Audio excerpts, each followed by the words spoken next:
He's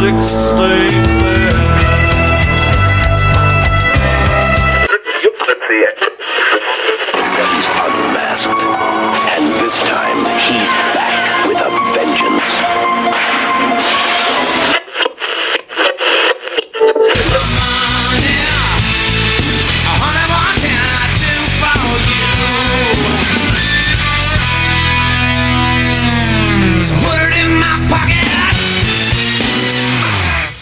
Hello, listeners, past, present, and future. This is Haddonfield Radio, broadcasting live from Wing M, Room L at the Smiths Grove Sanitarium in Warren County, Illinois. Here at Haddonfield Radio, we offer an exploration of the Michael Myers multiverse with an audio commentary fan-analysis of every film in the Halloween franchise, featuring everyone's favorite, maliciously mute, masked, multiversal madman, Michael Myers. We are your hosts. I'm Christian White. And I'm Joe Francazio. And the year was 1989. And after the modest commercial success of Halloween 4, The Return of Michael Myers, series executive producer Mustafa Akkad quickly decided to strike while the iron was hot and set up production offices for what would inevitably become Halloween 5, The Revenge of Michael Myers. The previous Halloween 4 writer-director team of Alan McElroy and Dwight Little were offered the reins of the next chapter in the burgeoning franchise by Akkad, but politely declined, and the search was on to quickly find a creative team to guide Michael Myers' next blood-soaked steps. After fielding what he considered unacceptable pitches for more supernaturally oriented themes, and one where Halloween 4 breakout character Jamie Lloyd would become the new antagonist, Akkad hired playwright Shem Bitterman to write a draft more in line with the previous entry, and approached From a Whisper to a Scream and Stepfather 2 director Jeff Burr to helm the film. Yet soon after, in February of 1989, Akkad was approached by none other than one of the series' original creators, Deborah Hill, who had met Swiss-born filmmaker Dominique Othenin-Girard at the Sundance Film Festival and was impressed by his intellectual creativity and passion for film, and thus strongly advised Akkad that he should meet with and potentially hire Othenin-Girard to direct the film instead. After an infamously tense, yet ultimately agreeable meeting, Akkad changed his mind and offered Dominique Othenin-Girard the job to direct the film.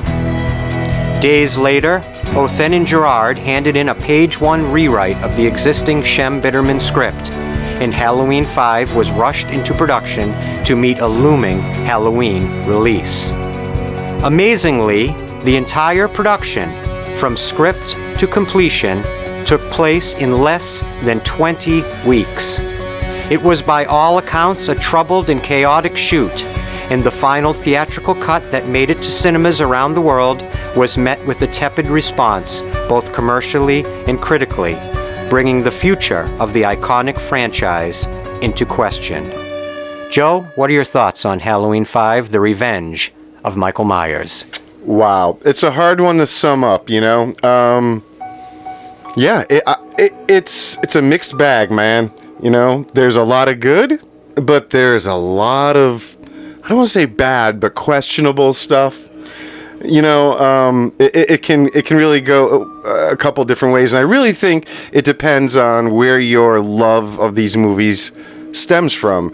People who really followed it from the beginning, I think, are going to be more put off, and the people who latched on from that part 4 later, you know, years on, kind of accept it more.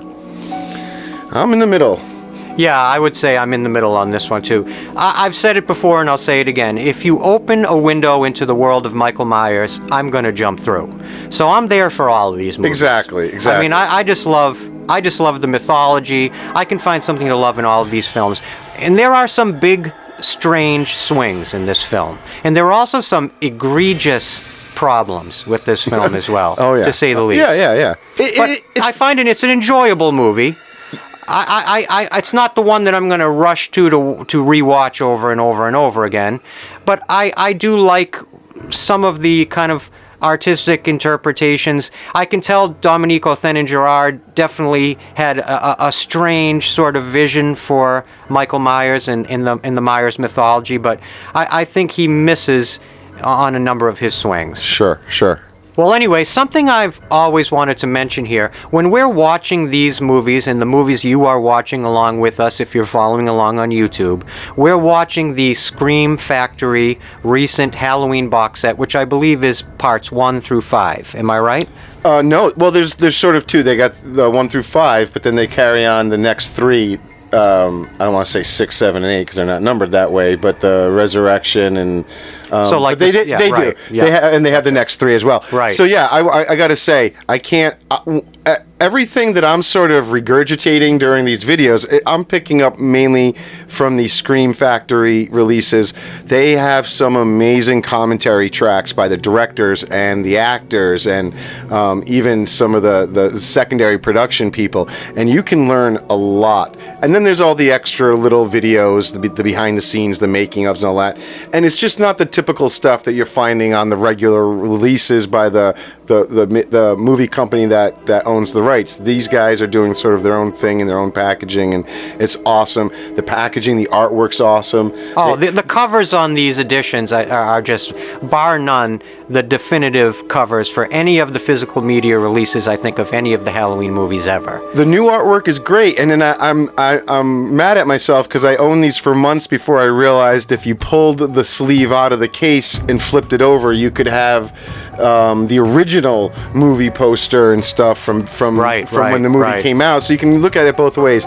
But anyway, I got to thank our friend Jeff Rowland over at Scream Factory for sending out those discs for us to check out. They are amazing. If you guys are ever thinking of trying to pick up new versions of these movies to check out some new stuff, get the Scream Factory. Oh, absolutely. Look no further than the Scream Factory. We're not getting paid or anything. Nope. This is just us saying just from this a is fan's great. Perspective. These are great. These releases, if you are a physical media fan, and for me, the whole idea, the genesis of this entire show, Haddonfield Radio, really stems from a love of physical media, a love of special features that you find on the discs, directors' commentaries, which I've been obsessed with most of my life, as long as there's been physical media. And going from that to fan commentaries that you can find on YouTube and on Spotify, etc. Watching and listening to those, that's really the genesis of this. And in terms of putting special features together in a box set for a horror franchise as iconic as Halloween, you cannot do better than what the Scream Factory editions have done. Is that true? I agree, especially for their price I agree point. with myself. I agree. I thought that was quite brilliantly put, if I may say so myself, about myself. Good times. You ready to start the movie? Yeah, I think we should jump in the movie, but first I just want to say a quick thing. Yeah. Quick thing. I like to say this before every single time we start. Joe and I here, we're not trying to reinvent the wheel. We know that many YouTubers, podcasters, websites, books, documentaries have covered the Halloween franchise, ad nauseum into infinity. All we're trying to do is bring our perspective to the mix. We're both passionate about these movies, even the ones like, let's say, Halloween 5, that maybe we're not the biggest fans of. Oh, boy. We are still passionate about the franchise and the mythology and are bringing our perspective to the mix. So, there have been many other creative, talented people that have come before us that we're inspired by. So every single episode, if you look at the top of the comment section, you can see a bunch of recommendations of YouTubers, podcasters, etc. that if you like this content and you like horror movies in general, then you should check these links out and give some support to these other creators, because without them, there would be no Haddonfield Radio. It was really being entrenched and obsessed with YouTube that kind of got the idea to kind of bring our own show in and try our hand at it as well. And I just want to say how much we sincerely, deeply, truly appreciate every single person who has subscribed to the YouTube channel, who has listened to one of our episodes, who has checked out our Instagram page. I just want you guys to know very sincerely, on behalf of Joe and I, we truly, truly appreciate you. and we truly appreciate your support. And we have met so many talented and creative and friendly people through the Instagram page and through the YouTube channel. I wish I could sit here for 2 hours and just name every single one of you, because I appreciate you guys and Joe appreciates you guys. But I know you guys are here to watch Halloween 5 with us, so we're going to jump right in on that. Hold on. I forgot one very important thing. Go right ahead. Everyone stay tuned for the end of the movie. Oh, yes. We are going to also show the alternate opening to the film known as the Dr. Death scene, which is included on the Scream Factory box set. So after we get through this and we get through the credits, we will show the Dr. Death scene and talk a little bit about that. It's only a few extra minutes, so stay tuned at the end, especially if you've never seen it. The Scream Factory people have literally restored that scene to theatrical release levels.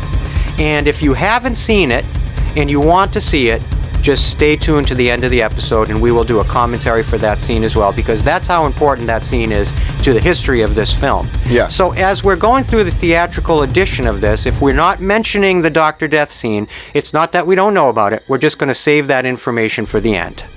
Okay, here we go. We are starting the movie now. Halloween 5, The Revenge of Michael Myers. So, I don't know, do you have a lot to say about the beginning credits here? Can I jump in? Jump right in, of course. So, the knife slashing, the slow reveal that it's a pumpkin, not a person that it's cutting into. I kind of like it on an alternate take of starting with the pumpkin. And like most of these movies, they are shooting in like summertime or not season. Right. And they had trouble getting pumpkins and all that. And then they realized also, though, when they were filming gourds and squashes, it didn't look right. So a lot of this is actually a watermelon. Oh, I did not know that. Yeah. Well, the other thing is, if you're going to do a Halloween movie, day one, meeting one should be about the mask. But meeting two should be about how you're going to do the opening credits. Yeah. Because that's as important to the Halloween franchise as anything is. Also, they should also be thinking about getting pumpkins ahead of time at the right time of the season. Right? I think this has got some great sound design, and I think it's actually a very creative way to open the movie. I don't think it's as powerful as the opening of Halloween 4. No. But I still think it's quite creative. The other interesting thing about these credits that stands out to me is on all of the marketing for this movie, the movie is called Halloween 5, The Revenge of Michael Myers. But when you see the title card in the actual movie itself, it is simply stated as Halloween 5. I find that very interesting, considering in Halloween 6, it's the curse of Michael Myers, yet it's not called Halloween 6. Right. So I think this movie theoretically is simply titled Halloween 5. Gotcha. Another technical point that these were not filmed by like the production team. They sent out to people who do title sequences and came up with this. So like the director of photography didn't even really see this or have anything to do with it, and then it just was sort of tacked on the film, which I have to say is sort of a theme for this movie. Or the filming of this movie. There's a lot that went on in this production where a lot of people didn't know exactly what was going on or who had the final decisions or how it was all going to work out. Here we are with the hockey pads Michael Myers with the giant shoulders, which I find a little off-putting myself. Not my favorite again. We mentioned this last episode, but certainly not my favorite depiction of Michael Myers in Halloween 4. No, this is George Wilbur. George Wilbur. And he's wearing, I found out he wore like hockey pads. Yeah, to beef himself up, which are really evident. Now, I will say along the same lines, one positive thing I'll start off with right at the beginning of Halloween 5 is Don Shanks. Outside of the mask, I love Don Shanks' performance in Halloween 5. Really? And I love a lot of the behind-the-scenes accounts of this special and, beautiful relationship Don Shanks and Danielle Harris formed while filming this, which we'll get into as we go along. And here we are, the man, the myth, the legend himself, Donald Pleasence. And now we're into the new stuff, right? Now, apparently, this was a mine shaft that Michael Myers was. It looked like he fell into a grave, but I guess under the grave is a mine shaft? Yeah, It's sort of I mean, strange. obviously they had to figure out a way to keep him alive, and this is what they came up with. And it's just But why would there be a mine shaft underneath the graves? no. I didn't think it was a grave. I thought it was an old it was a cabin where because there was all right. an outhouse right over there. Don't if mind you me. look- I've yeah. never seen any of these Sorry. movies. But it's just a very weird production decision to use the scenes from 4. Then the new stuff here, and the mask just totally changes. Yeah, it's a very strange thing to try to explain why the mask completely changes between Halloween 4 and Halloween 5. Like I was saying a few minutes ago, the first thing you should be doing is figuring out how to get the mask right. Yeah. I don't understand why there's so much problem, so many problems. Do you have any understanding of why there's so many problems with getting that mask to look like the original mask? I mean, simply they weren't trying. They weren't, the famous effects artist Greg Nicotero came in on this movie, and they said that this mask was based on a combination of his face and Don Shanks. Now, they said they tried using the Part 4 mask on Don Shanks, but he was simply way too big. His head, and no matter what, it was going to have to be redone. So they said, well, if we're going to redo it, then they kind of made it, they had to make the makes nose sense. bigger and all that. But I think at this point we're in the 5th movie of a franchise, and you got a lot of people starting to say, when I listen to all these commentaries, a similar phrase of, well, we're trying to do make our own mark on this one. Right. Like the idea of trying to just emulate all these other movies that came before it. None of the people in this production were really interested in that. Can I throw in one of my favorite little things to do? A little fun fact. If you notice, the parrot's name is Tippy. Yeah. Now, Tippy is clearly an homage to the actress Tippi Hedren, who appeared in the Alfred Hitchcock movie The Birds. Uh-huh. Now, these movies have a pretty good long history with Hitchcock references, considering all the names of the characters in the first movie are all related to the movie Psycho. The other thing is, what you're seeing with this old man is, I think, clearly an homage to Frankenstein. Yeah, that's what I was just about to say. This Right. whole piece is the blind man Frankenstein. Which I think is so cool. I is. absolutely love that. It's interesting, And obviously it lines Michael Myers up with the original Universal monsters, the hero Yeah, figures yeah. of horror that came an era before this. Yeah. The Dracula, the Wolfman, Frankenstein's monster, Creature from the Black Lagoon, that became Freddy, Jason, Michael Myers, Right. Leatherface, etc. Now, really briefly, I just mentioned, for those who didn't know we were talking about the Dr. Death scene, all the old man stuff is what replaced the Dr. Death Right, scene. right. That's the new opening. And I kind of like the old hermit. I like the way it's portrayed. Well, the other way, which we'll get to, is just much more supernatural based than the old hermit guy just sort of tending to a wounded person, And I guess here, okay, this is what I want to say really quick. In episode 4, I stated that Danielle Harris, I think, gives one of the greatest child performances in history. Let me just say, I think in Halloween 5, Danielle Harris is 10 times better than that. Yeah. I love her performance in this movie. Yeah. There's moments where they're coming up where she's kind of has a psychic link with Michael, and she's pretending to put the mask on. Yeah. I mean, all this stuff here. Imagine how difficult this type of stuff is to do for a child actor. Danielle Harris is so frickin' talented. And there we have the Cult of Thorn there it tattoo. is. That was actually designed by Dominique Othenin-Gerard. Yeah, it meant they said the meaning was just eternal life. Right, The right, thorn you meant got eternal it. life. Now, the one thing I will say about the Dr. Death scene that I think would have helped, and it's not in the restored version, but I know from hearing from multiple people in the commentaries that they filmed Dr. Death is the one who gave Michael that tattoo. Yeah, that's exactly And right. that's why, Yeah. but now in this version, It's it's part just of his sort ritual. Yeah, exactly. So, like, the Dr. Death thing is him sort of almost bringing him back to life, where the old man just nurses him back to health, sort of thing, I love this right here. I love this little piece of acting. Now, I want to say, like you mentioned, Greg Nicotero, one of my greatest heroes of horror. I've loved Greg Nicotero all the way going back to Day of the Dead. And let me just tell you, I love the man, but his face is not the face of Michael Myers. I think that they should have realized that that mask doesn't, it's such a stretch from the original mask. It doesn't have a good look. Not to mention it was velcroed on to Don Shanks' head in a way that kept him from being able to breathe properly, so he felt that inhibited his performance to a degree.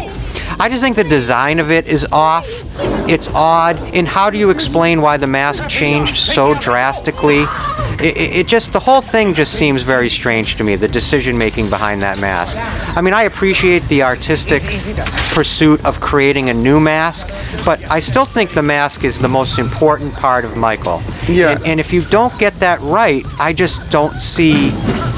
I just don't see how anything works. I do think that upside down shot is really cool. Yeah, there's some great filmmaking in this movie. Some people I've heard will say, well, that's college filmmaking, but I've heard him explain it. Now, I will say, the director, I hate saying his last name, so I'm just going to say Dominique. He does make some very weird choices, and even though I may not agree with all of them for this type of movie, when you hear him explain in the commentary a lot of times what his thinking is behind it, I go, okay, I like that. But again, I don't know if you should have pulled that out for a horror movie. You know what I mean? Right. It's almost, he's getting a little too cerebral. But when he talked about that shot being thrown in there to emphasize that her world just got flipped Yep. when Michael woke up. And I get it. I like it. Donald Pleasance, his performance in this movie is so bonkers. It's crazy. And I know that that's a lot to do with where this character would be at this point in time in this story, and it does make sense. And everyone that talks about Donald Pleasance on these sets basically says the same thing, that no matter what the material was, he treated it like it was Shakespeare. Yeah. Like he put his all, Yep. he put deep intellectual consideration into how he portrayed Dr. Loomis going through these movies, through all this trauma, physical injury, his strange symbiotic connection with pure evil and how that would warp a person. Yeah. And in this one, what's so interesting is he's almost like a monster himself. Exactly. He's re-traumatizing a traumatized child.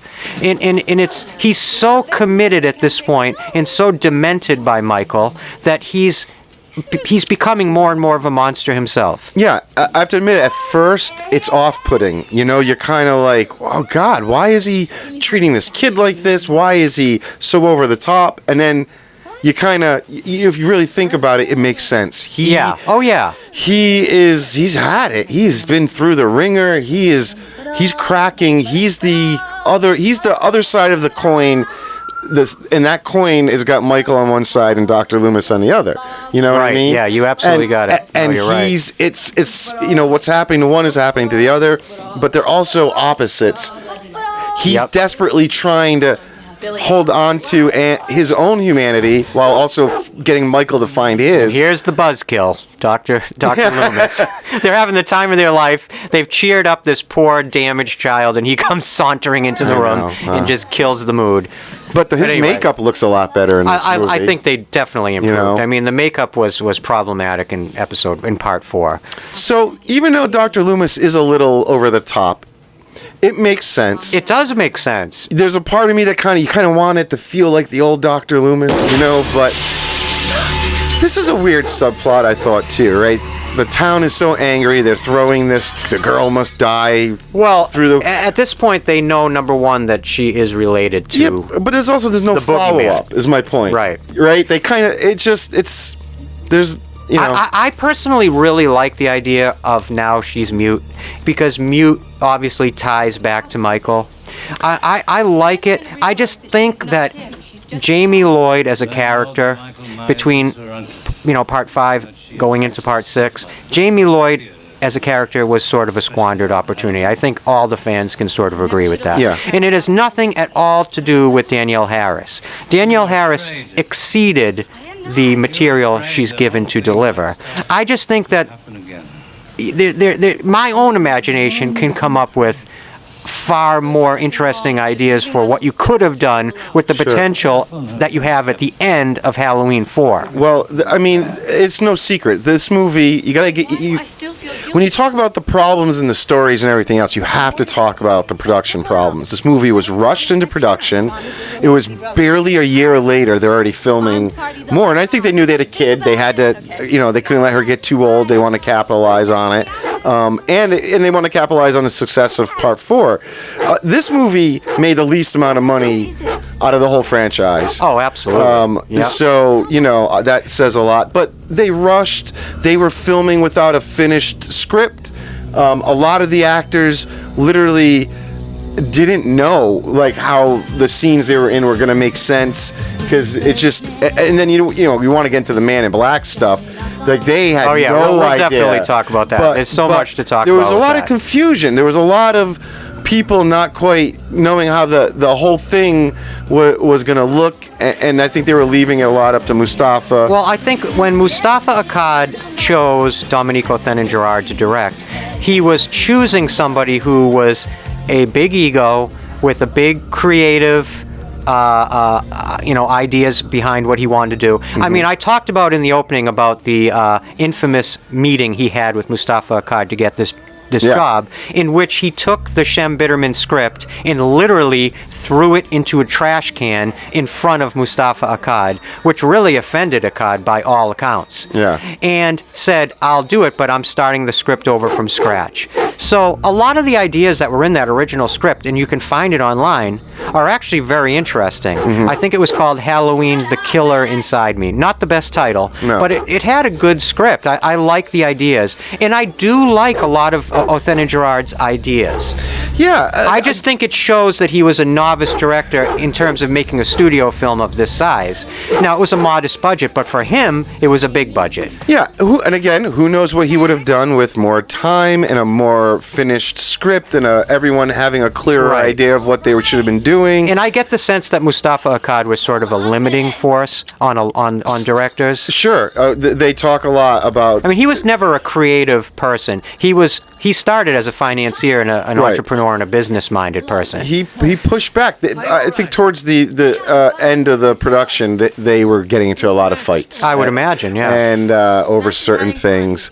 But again... Well, Othenin-Girard would make split-second massive changes to his ideas on set without understanding the amount of people that would have to change what they were doing, film workers and crew members that would have to completely change everything they were doing. When Joe and I know from making short films, when you're on even a small film set, you have to have everything planned out in advance. Time goes so quickly. And every little change you make is hours of time and hours of work. I mean, let's face it, he's a French director, and it's just going to be different. He's going to come at it with a European sensibility. And that's not really what you need for an American slasher film. And now here's where I don't know which way to feel about this. When you listen to these guys, the director and a lot of people involved, that cinematographer, Robert Draper, I mean, they talk about being brought in on this and having almost no idea of the background. They had to go and sit and watch Halloween's 1 through 4. You know what I mean? Stupefying to me. And now you'll hear the cinematographer. He's like, yeah, I don't want to emulate. And I get all that. So he's trying to bring his own ideas in. Dominique is just a whole different style. Talks a lot about.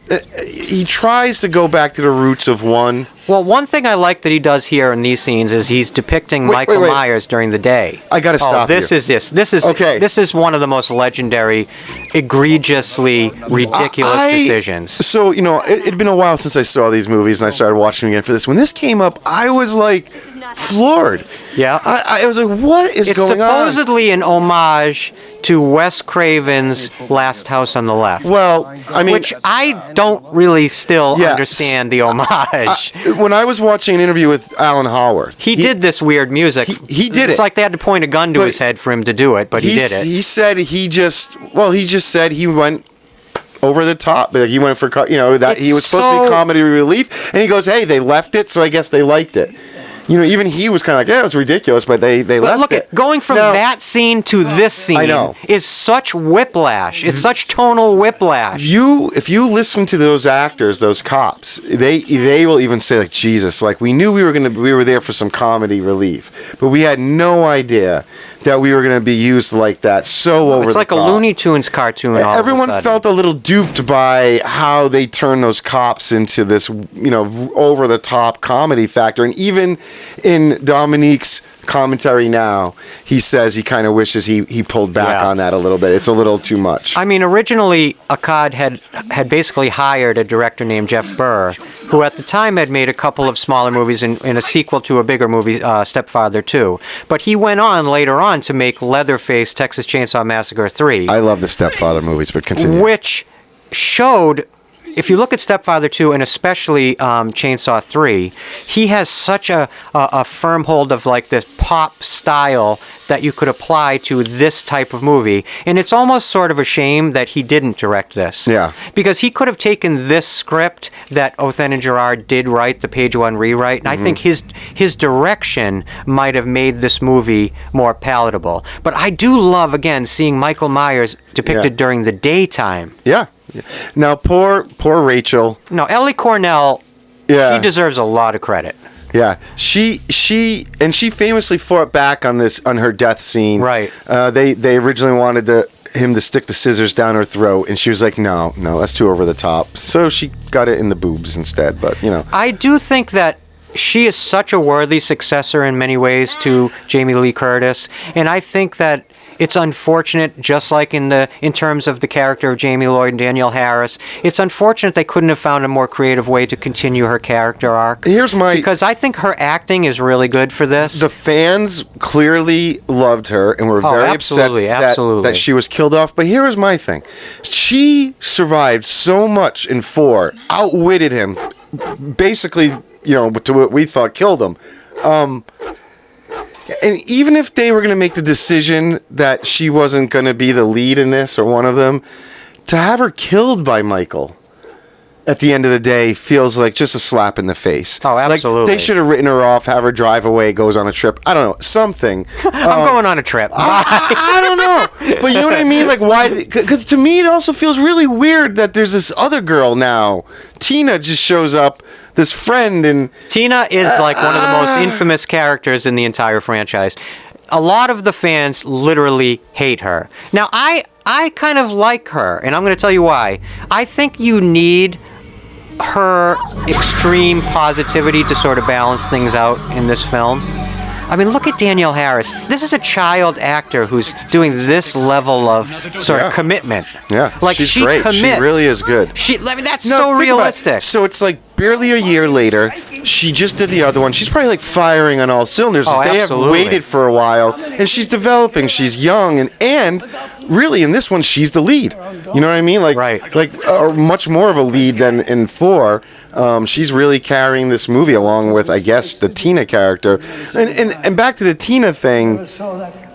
I don't even mind the character. Yes, she's all over the place. Well, she's quirky, and I she's a get character that is so out of this time period, and so, I think when you look at her character with the sense of looking at her from a perspective where we are now in time, it seems over the top. Yeah. But when you look at her in terms of the acting within these films at that time, look, let me just say one quick thing, because I've wanted to say this in previous episodes.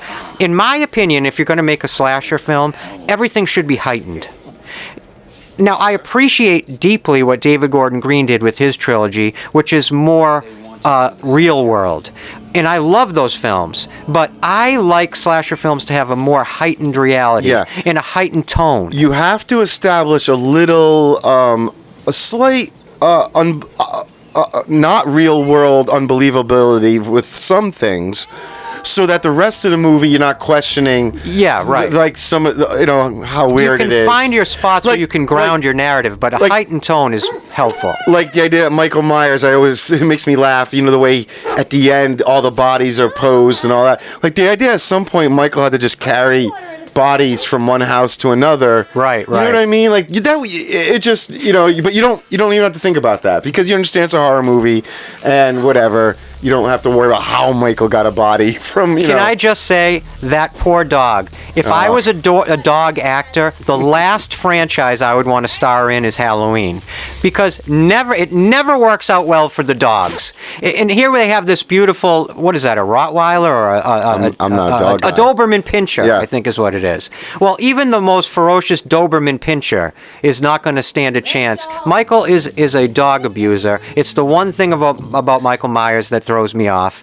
Like I always say, I want to love you, but why do you have to torment dogs? Because now, I can't remember. Does this dog live? No, remember he's hanging up in the attic. Sakes. So that's the other thing. At some point, he carries a dog from this house to the Myers house. I must have blocked that out of my consciousness. Wait a minute. Back to the Tina thing. The thing that bugs me is just that it's the story. It doesn't make sense to me that she it's so obvious that they just wanted to move, get rid of Rachel and have a new lead girl for this movie, and so the whole time I'm just going, it should be Rachel. It should have been Rachel, or for a lot of it, or she should have been here alongside with her or something. But look at the little clown. Yeah, the accounts of early screenings of this movie when it first was released, a lot of people talk about the fact that the biggest reaction was her death. The biggest positive reaction they cheered. I heard that they were cheering and clapping. Yeah. But I also think that has to do with the fact that by this point in the series, I think a lot of people were showing up at the theater to root for Michael, and it's a major kind of thing within slasher movies. Yeah, is who you identify with and who are you rooting for, and the Halloween franchise by far has a lot of characters you can kind of get behind and appreciate, whereas like the Friday the 13th movies, it's like they're just being lined up to be killed. Yeah, no, exactly. They spend a little more time with the characters in these movies. In the other one you're following the killer, and this one you're following like the people. Like I think starting around Part 4 and Part 5, people were showing up at the theater for Michael. Yeah. Especially since you don't have Jamie Lee Curtis, you don't have Laurie Strode. That storyline's been, at this point, gone, but we'll just say paused. And you do have Dr. Loomis, but Dr. Loomis becomes sort of hard to root for. Yeah, he's acting a little weird. And Jamie Lloyd, if they had made her either the antagonist or the co-antagonist, I think you could have gone down that line too. But they sort of straddle her in a hospital bed for a lot of this film, much like they do in the later movies with Laurie Strode. So it's weird. You bring up how you liked how she's mute, but I do like that. A lot of the actors, and now when you hear them talk about it, they don't think it was a good idea. They don't understand it. They think it was Dominique being artsy. Well, I mean, listen, in real world psychology, I'm sure there is precedent for. That's what she said. Exactly that. Daniel Harris said, in deep trauma. But again, it's a horror movie. We don't have to be so real world. Right. But they kind of thought it was a weird choice because she's such a good actor. You would think in a facility like this, for a child who stabbed someone in a clown costume, who is the niece of someone who stabbed someone in a clown costume, you might not surround her in her hospital room with clowns. Yeah, but clown even imagery. the idea that on Halloween they're going to get her dressed up and put her in a pageant, like what? It's very bizarre. It's very bizarre. But crazy. Then again, it was the 80s. No, I know. Things were different then. And there was a less sensitive time. Standing right over there. No, I mean, and again, it's depicted in broad daylight. So Don Shanks says how he, at first when they were filming in the neighborhood, he would wear the mask. Right. Out of the trailer, and then it was freaking out all the actual residents. Yes. And he had to start waiting until they were ready to roll inside somewhere. I like that her boyfriend's name is Michael. Yeah. And that plays in really beautifully in one of my favorite scenes in this film, which comes up in a little bit. So, can I give you what were you just saying, though, 1 second before that? What? You were saying something. What were you talking about 1 second ago? I wish we could rewind our life, because I was going to bring up something. Now I've lost my train of thought. But anyway. About her being mute? No, it was right after that, but no, we don't have to link So, on it. this car. Yes. Piece of weird trivia. You Okay, ready I love for this? that. I love 'Cause that. They just found this out, Don Shanks. Multiple actors, including especially Don Shanks, would report that when they were filming in this car, everyone was creeped out. It felt weird. Oh, that's There right. was just I've a heard weird this. feeling. I've heard and this. then now he had talked to, because they get together at these conventions and everything, he talked to the guy who acquired these cars for the movie. They said it was like a presence. And and the guy revealed, he said, by the way, I bought that off of a family who was selling it because their daughter had just committed suicide in that car. Good lordy Lou. Right? Imagine that. Isn't that? It's just. I remember what I was going to say. Great What we were talking horror about. movie lore. You were talking about Don Shanks wearing the mask out in public. Yeah. Something I've read and even seen images of that kind of correspond with this is that whenever he was filming as Michael with Danielle Harris, the second they would call cut, he would remove the mask. Yeah. And he showed the utmost respect to Danielle Harris as a child to make sure she was never afraid, that she always understood. But yet what he was always amazed by was her level of professionalism and her maturity as a child actor. Yeah. In that she thought that was almost cute because she knew very well that this was make-believe. But still, they developed such a bond. Yeah, you hear him So many talk about people her talk even about now. Right. That it's like when I was listening to his commentary just 2 nights ago. Yep. Which is him now, more recent. The whole time he's just commenting about how great she was. I mean, this is a very this is a little arty. It is. This is a little arty right here. And when you hear them, they were talking about filming it. It's definitely they were like, well, the sheets are hanging there. We're not gonna plan it out. Just run, and we're gonna follow you. And It feels very like funhousey to me. yeah, I know. Yeah. But I mean, I like that. That's what you're here for. And you have to remember, you got to think about the fact of how this must have played in a movie theater with that energy But Mustafa of a had a crowd. problem with it. This was one of the things again where him and Dominique were. Mustafa was like constantly worried that this wasn't believable. That should be, that it was him, that the audience was going to buy that it would be Michael and blah, blah, Okay, blah. I got you. Yeah. I don't know, Yep. I mean, it's a good little. I get it. It's a tension builder. It amps up the vibe of the film a little bit. It brings you into the next act. Like, I get all that, but yeah, It's filler. It is filler. Halloween 4 has plenty of filler too. They do, but this feels directionless. Right. And sometimes this scene. And she talks about. Well, I like that right behind him is the pumpkin with the sharp teeth, with the smiling, the sharp mouth. Sort of like this is what Dr. Loomis has become, is a frightening figure. Oh yeah. He starts out his journey against Michael as a caretaker and as a protector, and now he's become a monster. He doesn't care. He just look at needs to this. get to Michael. He doesn't care it's a child. No, he does not care. No, you're absolutely right. He's just looking. It's a means to an end. He just needs to. I remember last episode we talked about Michael using trauma as his main weapon, and trauma instigates this type of behavior. It breaks people down. It disintegrates somebody's humanity. Yeah. And what you're seeing here is Dr. Loomis's greatest weapon against Michael Myers was his humanity. Yeah. And little by little, if Michael Myers can erode away at that humanity, he can turn Loomis into a disfigured monster just like himself. Right. And think about it. This man was a trained clinical psychologist. Oh, exactly. Not just a doctor. He's now resorting to just shaking a little girl. He's, what I mean? He shouldn't understand what's going on with this kid and be able to try to talk to them.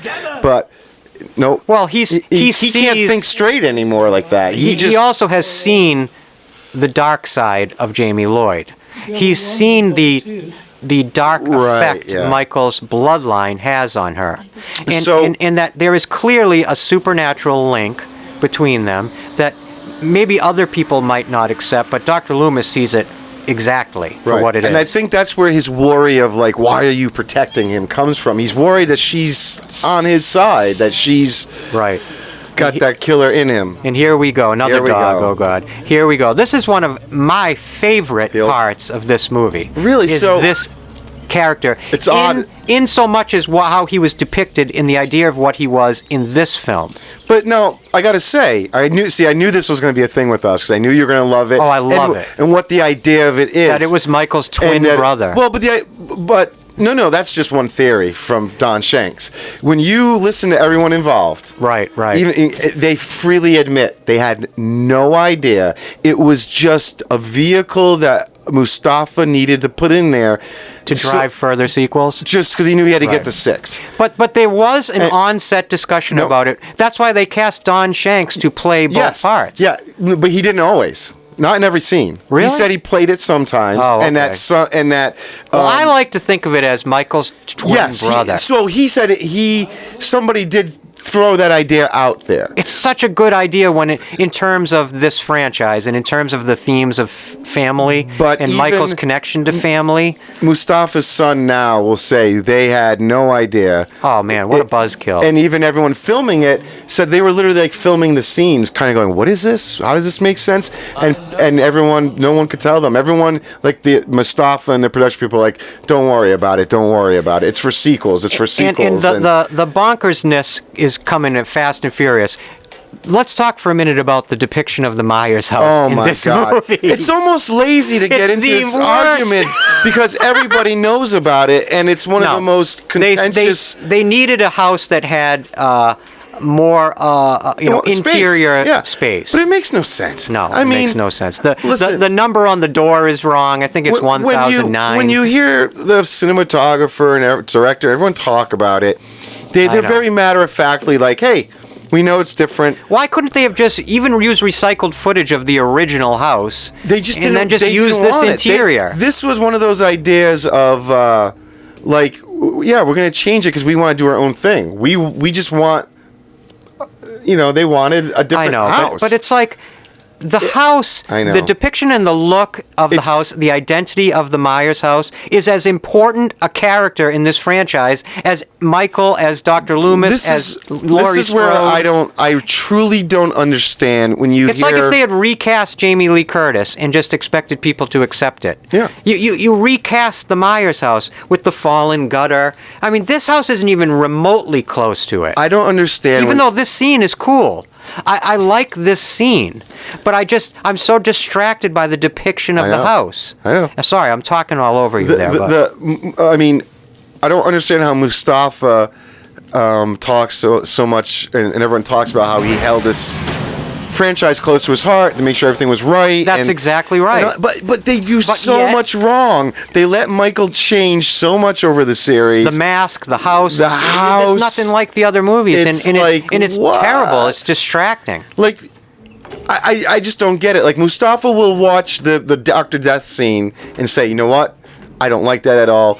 I'm going to spend the money to reshoot that whole thing. Even though the Dr. Death scene reinforces the storyline choices they are going with. The Dr. Death scene, even if fans or anyone wasn't into the Cult of Thorns storyline of the 4 to 6 trilogy, well, that's the storyline we're going with.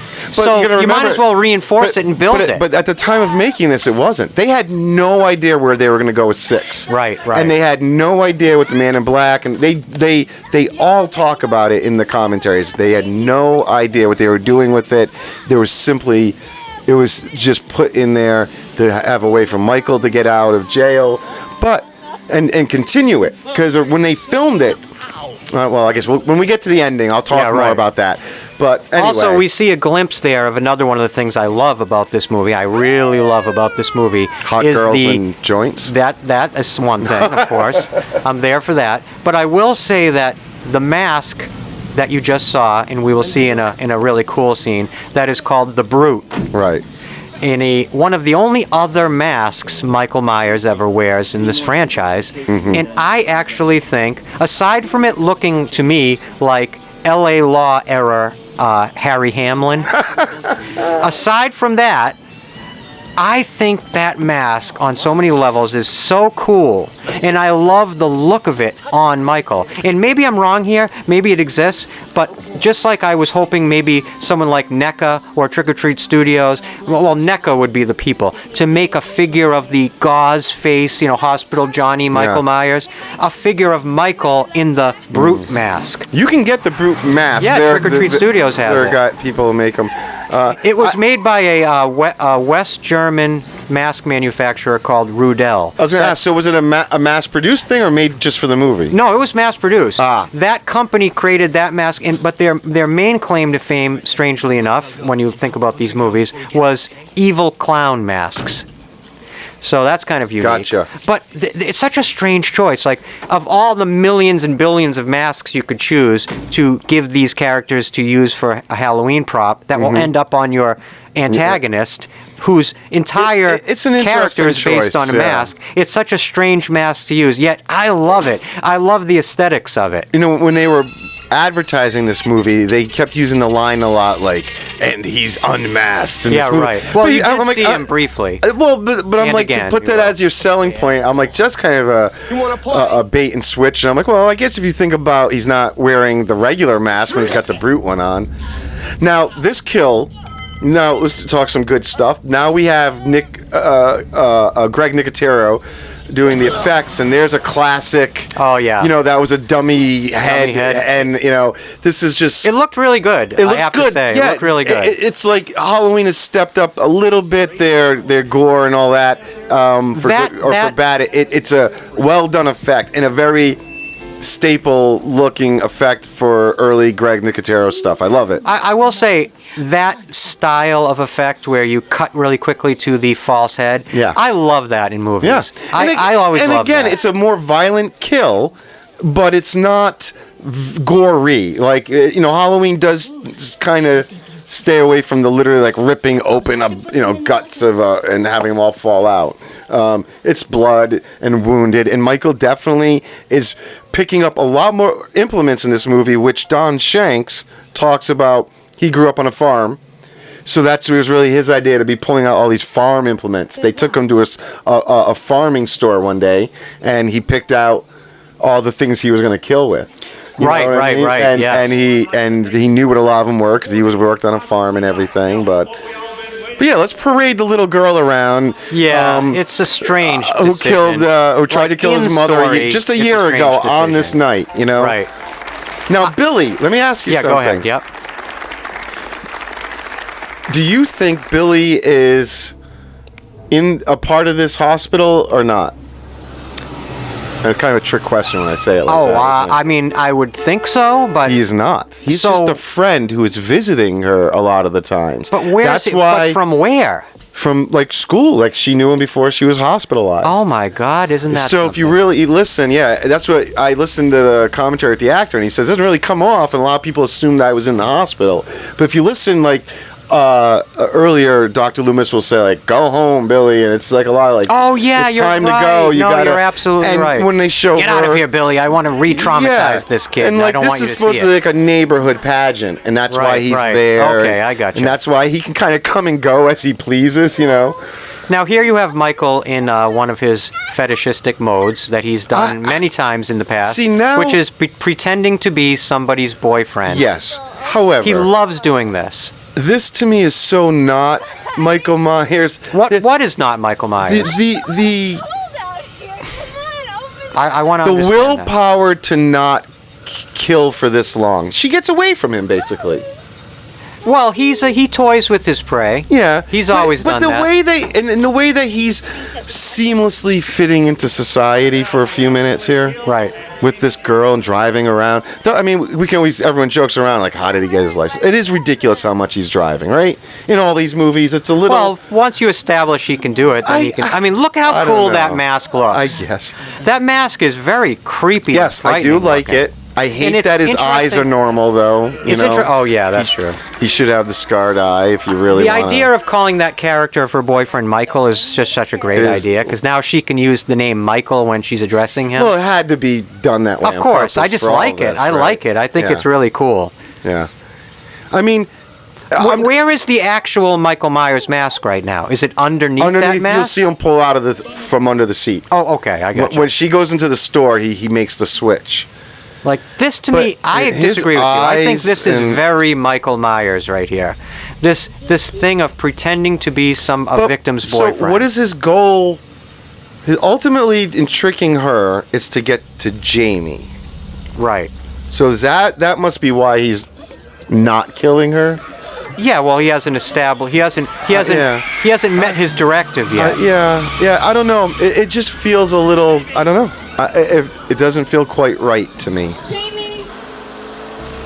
Oh, look at him. There's Michael's twin brother. That's him. Michael Myers' identical twin brother. Is he also a bad guy? Now, of course, I mean, at this in Part point- 6, they establish who it is. But in terms of Part 5, to your mind, is the Man in Black evil like Michael? Or is he something else? If he was Michael's twin brother, I'm just going to stick with that.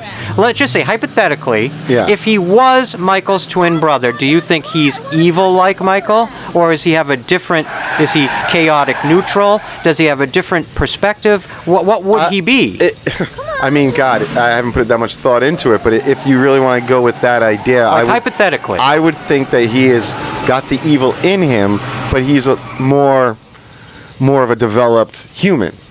He's not just instinctually killing or anything. He's more of a plotting, thinking person who clearly was brought up separate from Michael, I would imagine, if you're going to say he's got a twin brother. Right. And he just, is probably, is trying to, once he realizes Michael is his brother, is trying to drag him now into this thorn cult. Yeah, right. And give him some sort of purpose. I like in that last scene where you can see his full body. I like the depiction of the Man in Black. I like the costuming that was done on him. I would have liked to see more of him in this movie, more developed. Yeah, well, like I said, I mean, unfortunately, they didn't know what the hell he was. They didn't know what they were doing. They kind of threw it in there, and the way you're sitting there with all these questions, unfortunately, that's the way everybody walks away.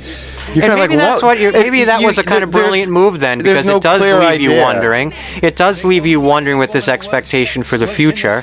I just think when we get to episode 6 in Halloween 6, I just think the ultimate realization of what the Man in Black is just underwhelming. Well, yeah, that's what unfortunately everyone says the big payoff is so like what, right. And the problem is mystery is fine and leaving a cliffhanger is fine, but when you don't know what it is, it comes off that way. It's not like everyone walked away going, ooh, I wonder what. Everyone is like, huh?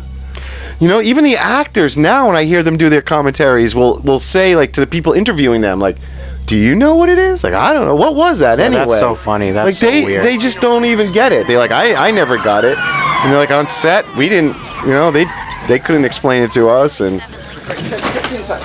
think about how close, again, they are to... Look at that guy. He's looking all around. And there's Michael right there in the car. Literally 5 feet away from them. I love how they just throw her blanket around there and rush her into a car. No telling her anything. But hey, we're going to let her run away for a second. I'm trying to think, to your mind, in any of the previous films up until now, besides when he was a child, does Michael ever wear another mask? I don't think he does he? I know, he never wears another mask. I mean, besides just the different... But just besides his Michael Myers mask. No, I guess not. So, I mean, it's an interesting precedent to set. I don't even think after the fact he's ever worn another mask. Yeah. I mean, that's where I think you got Dominique.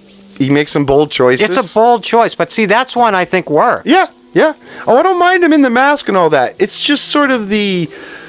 If the mask wasn't to my aesthetically for me, I love it. Maybe other people don't, but it works for me because of the aesthetics of that mask they chose. If they're gonna portray Michael the way they did, then I really don't mind it. I just don't think. I don't know. I love Don Shanks, the person. I love hearing him talk about making the movie and all that. But I don't like his Michael. It's just too big. The mask just when the few times you see him unmasked, it's. Not quite right. I mean, he's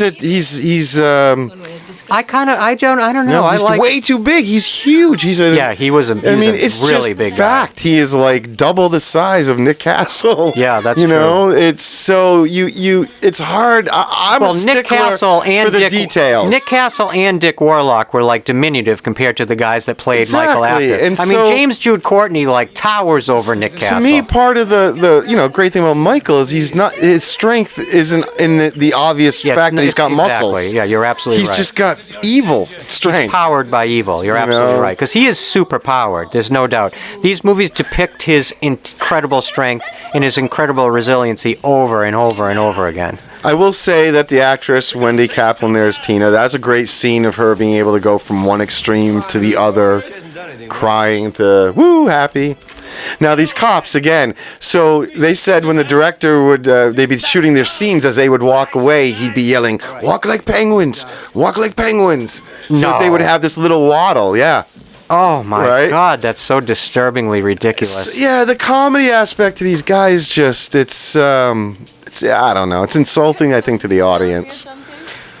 Well, yeah, I Because agree. they're not funny. They're If you're going to go for something funny, then you better get a laugh. Make it funny. You Don't better just get a laugh. add sound effects and make them walk funny and make them incompetent. That's just lazy funny. You know, it just occurred to me, if somebody was to make like a Halloween fan film or even another franchise film, that character of Billy Hill would be interesting as an adult character that was adjacent Sure. to these events. Yeah. There's an entrance character for a future film that you could use. Yeah. Well, he's one of the few that survived Michael's attacks, you know? Now, I wonder what's in that bag.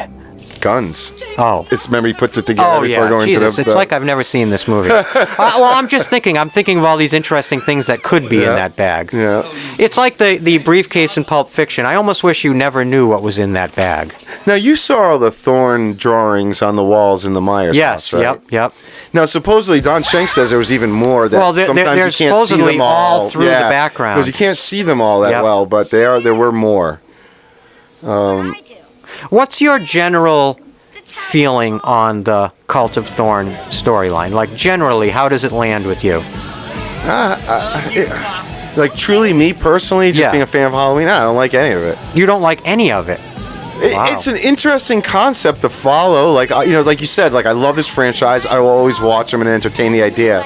But my love of the first two, well, three, but it has nothing to do with Michael. The first two movies, having it that tied to a supernatural or that there's some sort of grander plan in play that Michael's is a part of, I hate it.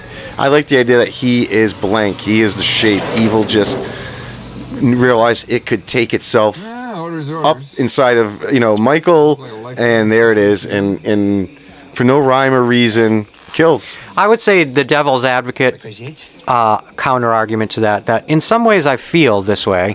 I think that if you're going to film or fill up until now, we're recording this in 2023. So up until now, you've got 13 films, so that's about 26 hours, let's say, give or take, 24, 25, 26 hours of story to tell. I think you have to find ways to fill that time creatively. Now, do I think they live up to the potential of what they could have done with an idea like the Cult of Thorne over these three movies? No. I think ultimately it could have been falls uncooler flat. if they were going to do it. They could If have they done had it cooler. better storytelling, better scripting, It and seemed more like- thoughtful scripting, I think they could have done something unique with it. Unfortunately, Mustafa seemed to be a victim of just constantly wanting to capitalize on whatever success they were finding. And at times that resulted in not enough time being spent crafting the franchise as a whole and giving it a path, seeing where it was, no one planned it out. They kind of just did it movie by movie. They would end it in a way that hopefully the next people could do something with and keep I going. think And that's sometimes just, filmmakers are going to say something's supposed to be left ambiguous, and that's because honestly they just couldn't come up with anything concrete. Yeah. And so you use that explanation or that excuse of ambiguity. Yeah. And it's just too bad because there is potential in the idea. There is potential in the idea of a supernatural element to Michael Myers. There is, I believe, potential. Now, I am more along the lines of what you feel, whereas I kind of just like Michael to be in blank, unexplained killer. What I in my perfect world would want might not really be able to exist. To be able to continue, like you said, to do this many movies, I get it. They have to expand things. So the idea to do this many movies and be able to keep Michael like he was, Yeah, and keep it interesting might not be possible. Right, but I right. cannot help but be put off by how much Michael changes, and both physically at and times, yeah, exactly. It Story-wise, worked. Like people are able to pull it off. I mean, think about this for timelines. This is the end of the. I'm sorry. With part 6 will be the end of the sort of first timeline of original Halloween to the end. To 6, and then you have to go back to part 1, and then you do H2O. You know what I mean? Right. And then you go back to 1 again, and you can go to the David Gordon Green. So. I could be wrong about this. Hold on, just one quick second, not to interrupt you, but I could be wrong about this. But I've often thought that there is a way to bridge 1, 2, 4, 5, 6 into up to H2O if you consider that. In Halloween, the end, the car accident supposedly kills Laurie Strode. Sure. When she's hidden away with another name in H2O, well, maybe she faked her death. Yeah. And that could keep these ones, inside the story. But obviously, it didn't pan out to work that way. No. Now back to this movie. This barn scene, I will say, lit beautifully. The director of photography on this one, I love it. If you look at it, none of the lights are from within inside. They lit everything through the slats. Oh, right. No, it is. It's really. And they filled it with some smoke. It's very atmospheric. It's such an old barn. They realized there was nowhere to hide lights. So his idea was to put it all from outside. I think that there is a lag. Once they get inside this barn, it's weird. Something sags for me. Yep, I understand. Whereas I think the real problem and why it's ultimately super detrimental is this is the point where I think everything should start elevating. I think the tension, the frequency of the film should start to elevate. And I do feel like something's not right. Yeah. I don't know what it is. Well, I can't put my finger on it. This gag is getting old. This guy constantly jumping out, and everyone thinking cat it's just Michael. Jumped out. The stinger, and Michael's around. Like it's. I see what you mean. Yeah. See, it's just something in the pacing. And I've looked at this sequence like a few times in preparation for this episode, specifically this sequence, trying to kind of put my finger on what exactly it is. But there's something in the pacing that's it just feels like the edit is off. Like the length of maybe it could be the length of the shots. I even watched this with no sound just to watch the cuts. And it's something like, see how long this is lingering? Yeah. It's like these shots, I think you need to start amplifying the editing a little bit to build the tension here. And that, to me, it's not happening. Even though you have them in an enclosed environment, not knowing they're in there with Michael Myers. Yeah. But it just something feels off. It's like they're just trying to show off how pretty it is in there with a lot of shots. I mean, and it is, like you said, I 100% agree. It's probably the most beautifully shot scene in the movie. Yeah. It's nice to watch. Or sequence. But yeah, it is. Yeah. It's just a lot of like the same thing. Like you said, it's the same gag 3 or 4 times. Yeah. It just feels sort of like first-time filmmaking, and oh wow, well, it actually was first-time filmmaking. I mean, yes, Dominique Othenin-Girard did make films before this. He had films and film festivals, etc. But this level where you're working with a 150-person crew, it's a whole different. Same thing with the cinematographer. He said this was like his first quote-unquote Hollywood movie. Well, he does a beautiful job. Yeah, no, he did good. I mean, he definitely went with a lot of warmer tones than is usually in a Halloween movie. They do that prank, the prank again with him. I know. It's just how many times? It's getting like aggravating. How does he know that that's what Michael looks like now? He has the same exact mask. Well, we had this discussion with Halloween 4. Is there a Michael Myers costume that exists now? Right. And it happens to change masks as he changes masks. Exactly, because he happens to have the Halloween 5 mask. That's what I mean. There's some, and I guess it goes back to you got to suspend your disbelief for horror movies. You could have done, it just popped into my head, you could have had this guy have the original mask, and Michael kill him and take back his original mask. Yeah. I mean, yeah, it's weird that no one talks about that. There's no decision about like, yeah, why aren't we just copying the original Mask look? I don't know if it's a rights thing at that point, or how hard is that to do? That should be the first day of production or pre-production, especially is figuring out the mask. After part 3, when they establish, oh God, people only want these movies because of Michael. They know Michael's his gold mine. It's not wrong to keep. There's certain trademarks to a character.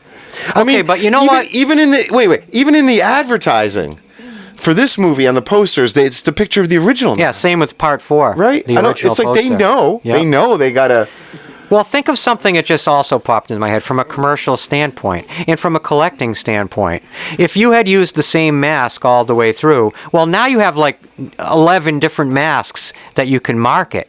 Yeah. Each one of these movies has a mask you can market and you can sell. You can sell to collectors and fans. And you see all through Instagram, all through everything nowadays, online. You see people's mask collections with all these, even the masks that the fans aren't crazy about like this one. Yeah. Well, it's still like a valued part of everybody's mask collection.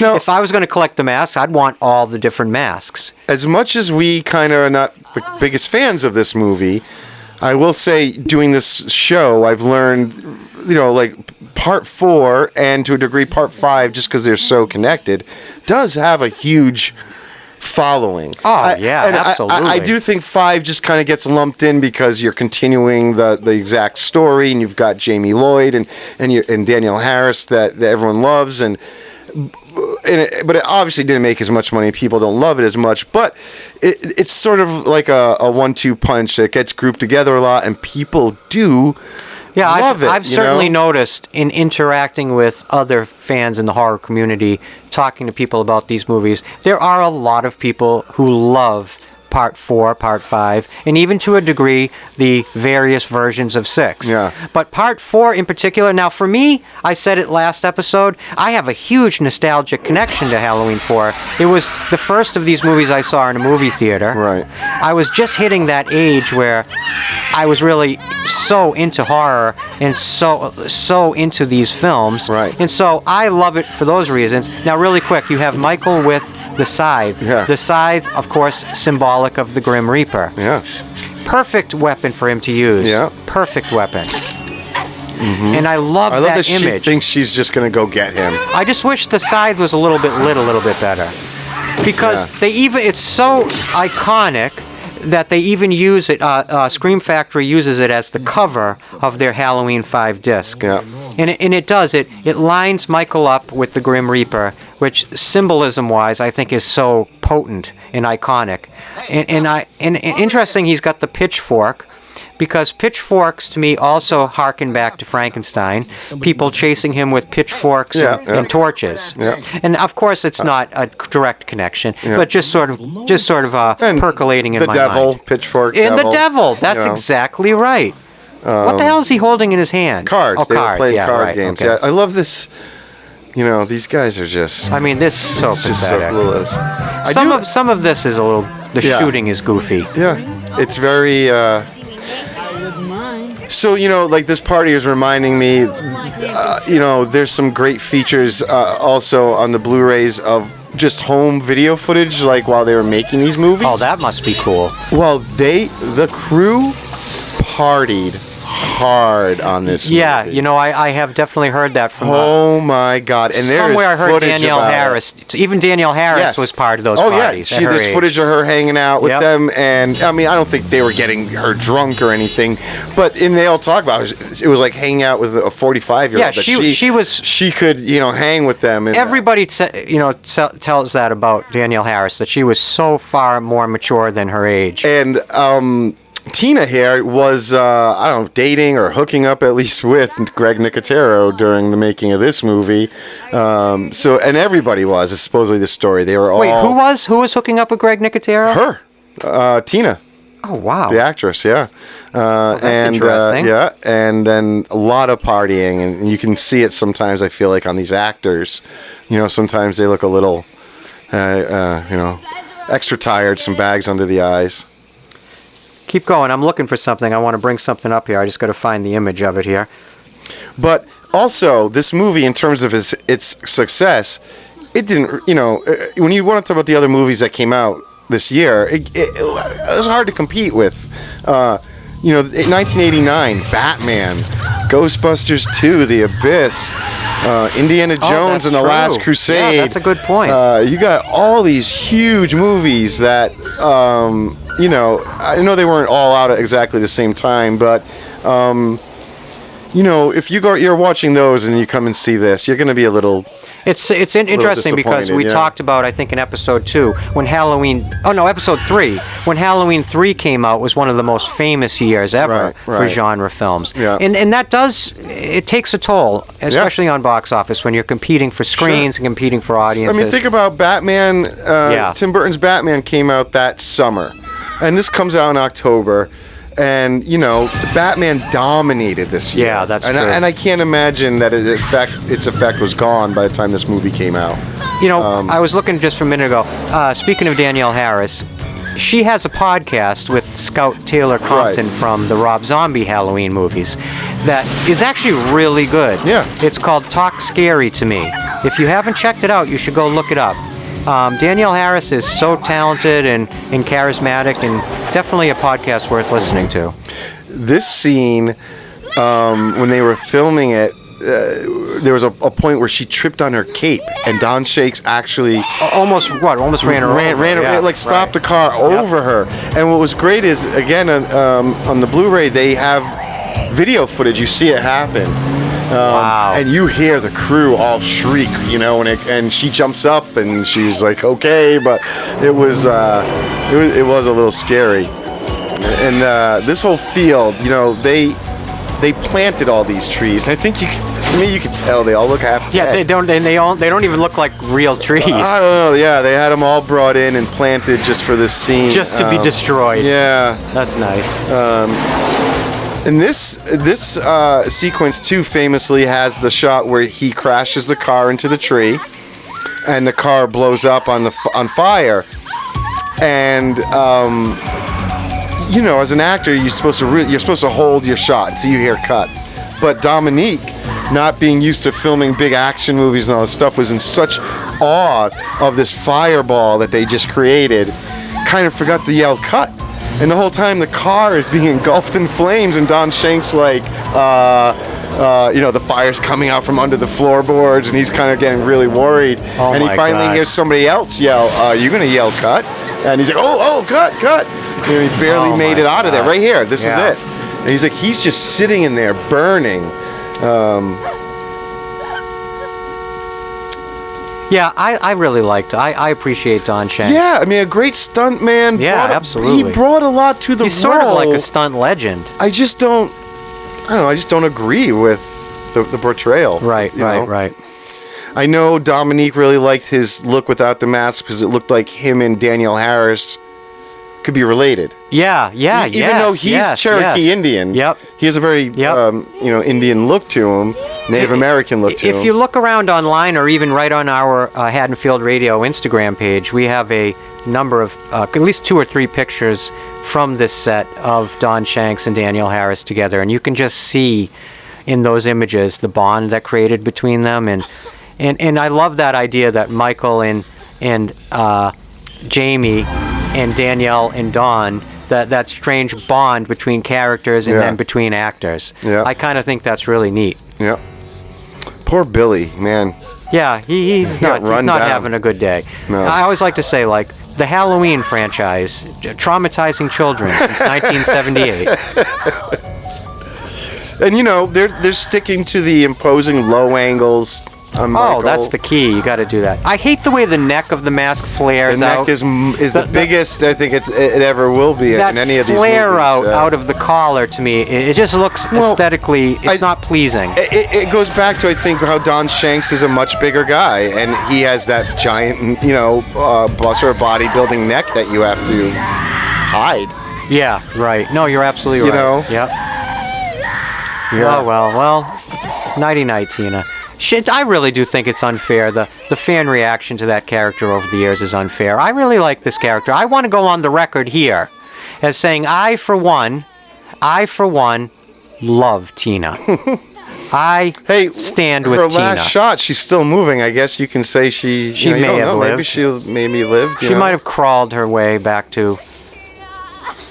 Poor So this things. movie originally, they had to cut a bunch of some shots of gore out because At it which was getting point? an X-rated.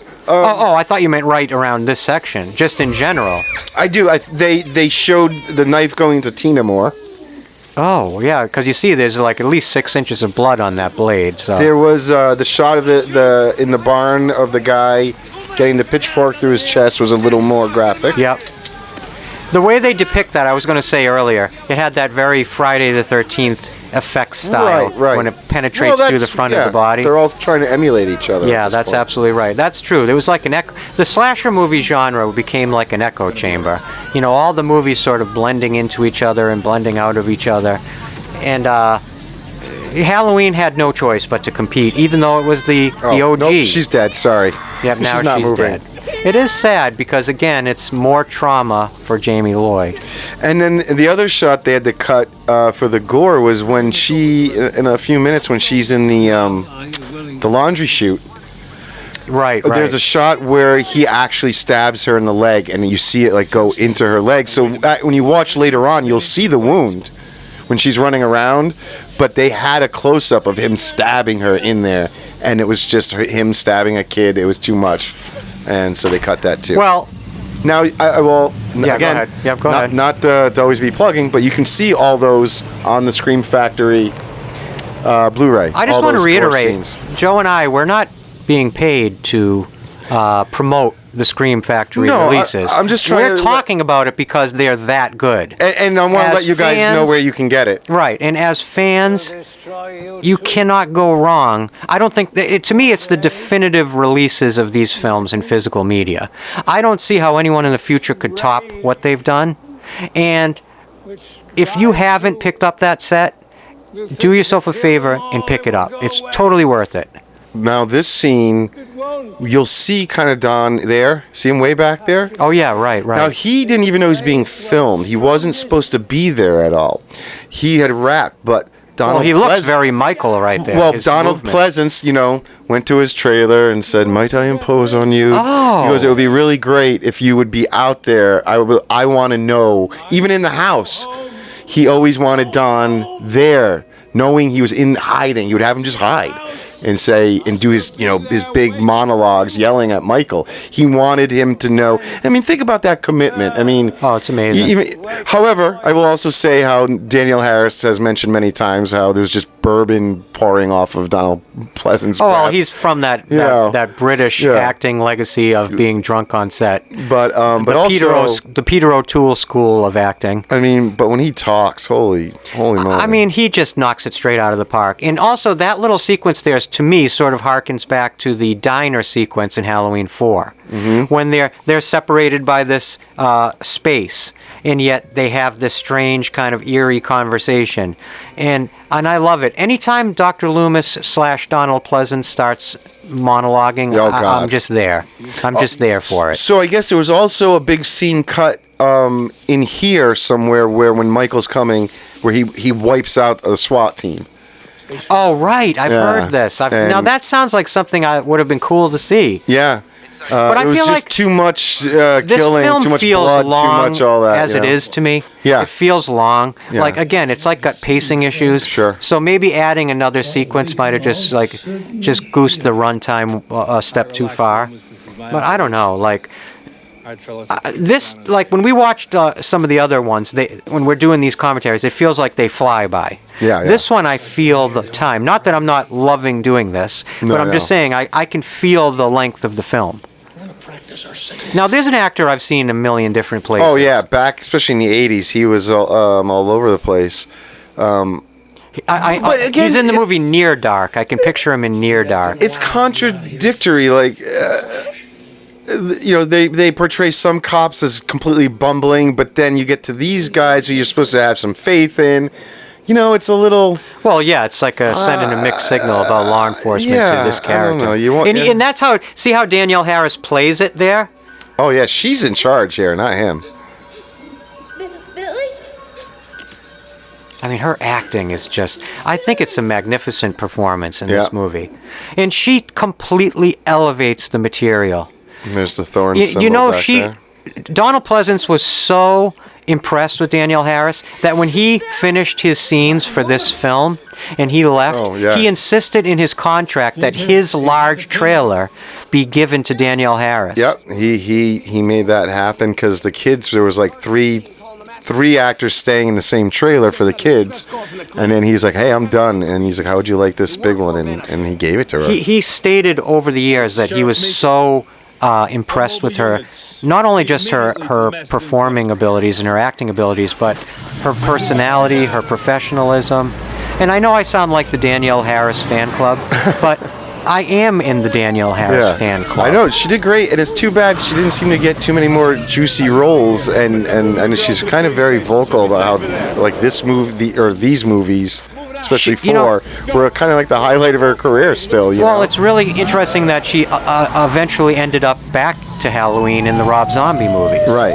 And also, she's great in the Adam Green Hatchet franchise. Right. Oh, yeah, she's out there. She works. But, you know, it seems like she could be more starring in some of this stuff.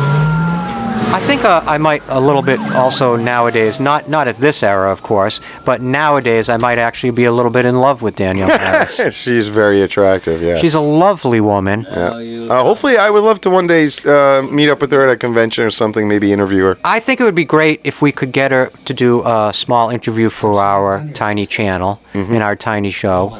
And Danielle Harris, if you are listening to this, we love you.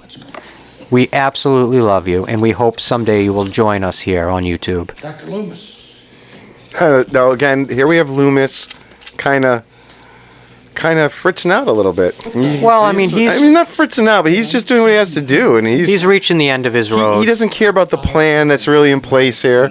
So now, coming up when the netting falls, the chain and all that Dr. Loomis. Okay, yes, yeah. So you think that was Loomis on his own setting that up, or was that in conjunction with this whole police trap? Was that always the plan, or? I like to think that that's Loomis's backdoor plan. Right, the trank gun, and that is his, like, if the cops don't get him, I'm doing this. I don't think Loomis has any faith in the police. No, of course He's not. experienced their inability to stop Michael Myers numerous times in the past, and he would have set up his own plan, or set his own plan in motion as well.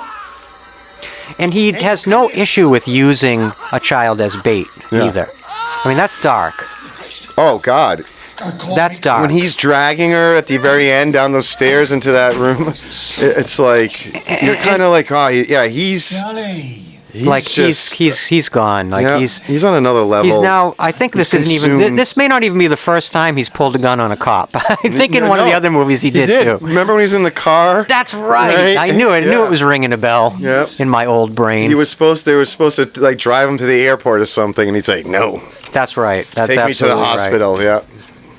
In part two, yeah. No, he's so driven at this point, and I think there's a part of Dr. Loomis at this stage in the franchise and in this stage in the story that I don't think he has 100%.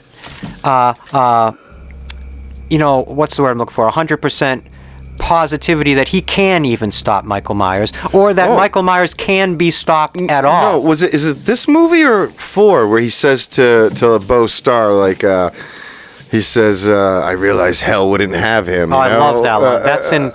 That's in part, I want to say part 4. 4, right, yeah. If we're wrong, I'm sorry. Really quick, I just want to say, I always say this and I forgot earlier. If you guys out there listening, if we miss anything, or there's something you want to add, or if there's something that a piece of information that we don't have, Joe and I, we basically collect information on these movies.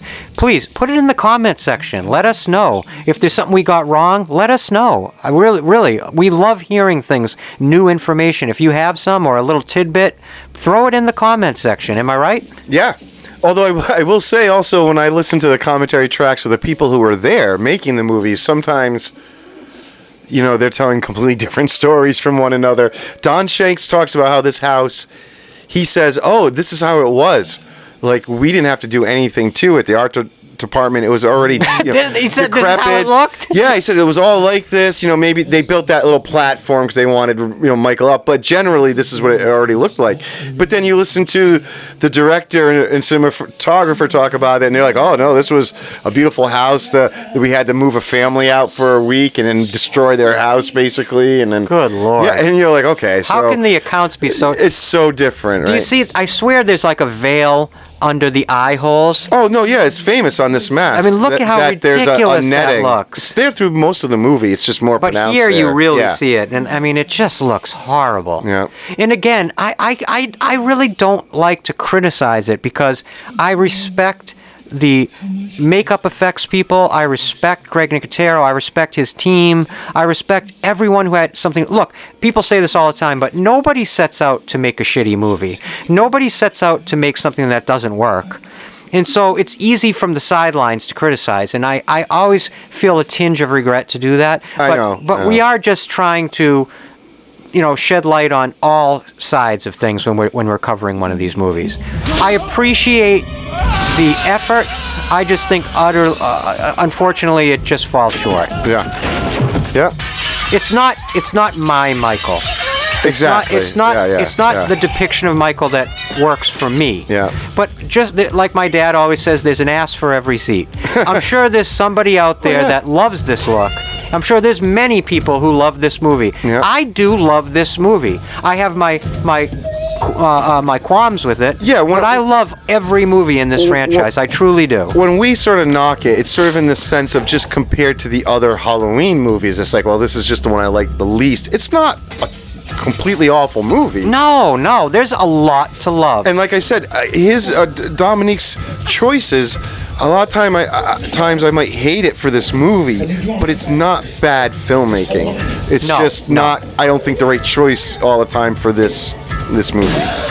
No, I can see people putting their heart into this production. I can see that. That's on screen. Yeah. The actors giving it their all. People excited to be in a Halloween movie. I totally get it.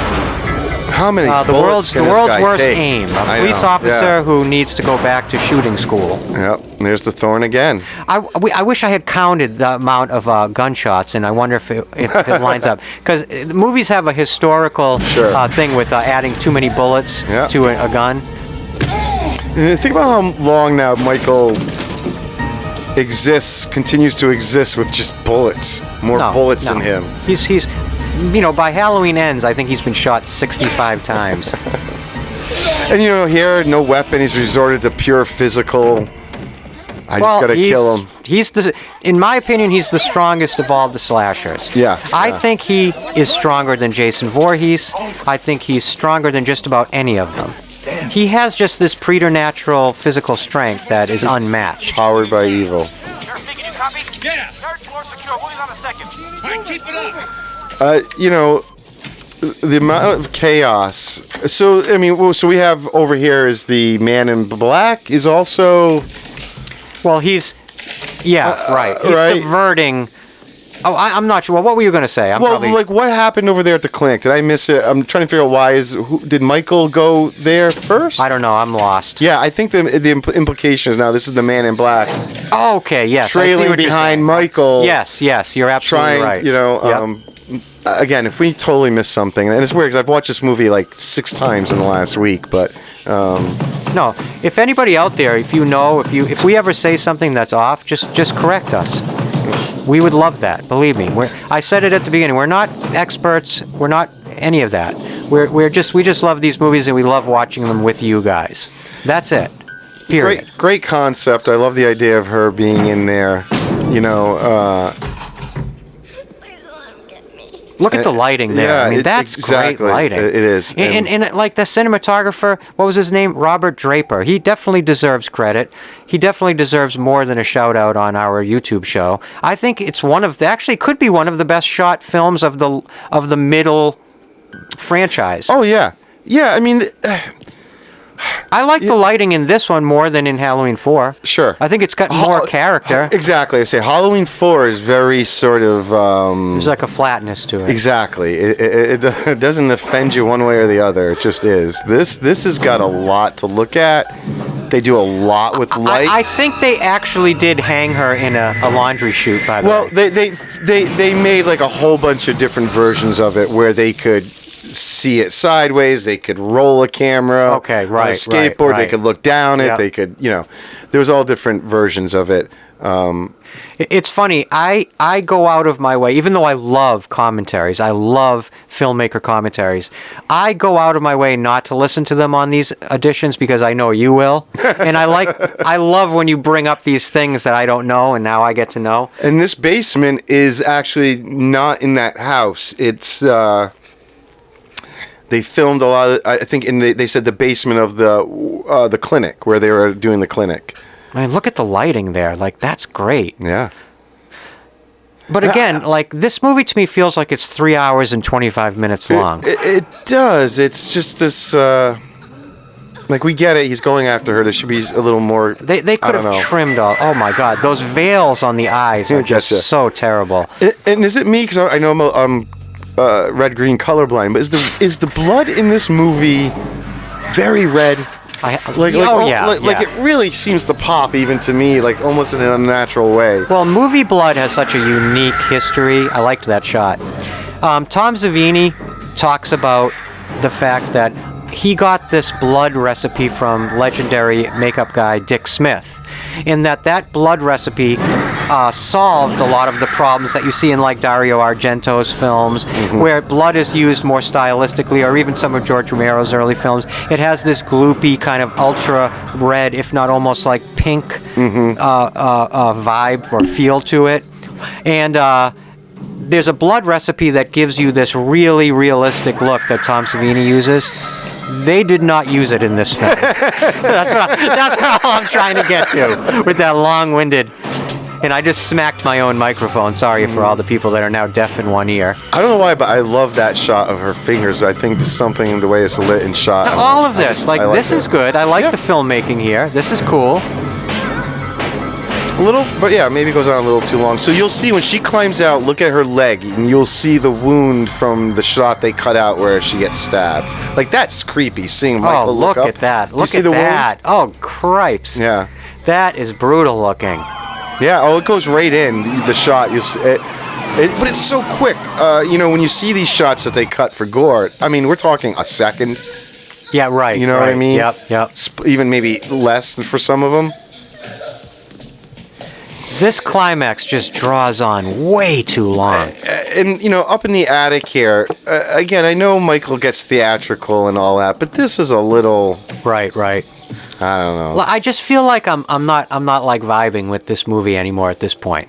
Like I'm sort of just like You're waiting to see what happens. I'm adjusting in my seat, Yeah. and I'm trying to imagine watching this for a first time, and maybe I wouldn't feel that way. I mean, I've seen this movie 50 times. Yeah, and still hoping it'll pull itself out of the hole. But within these moments, there's, like we were saying, there's a lot of good filmmaking, and there is a lot of great shots. But I think a lot of that is more Robert Draper than Dominique Othenin-Girard.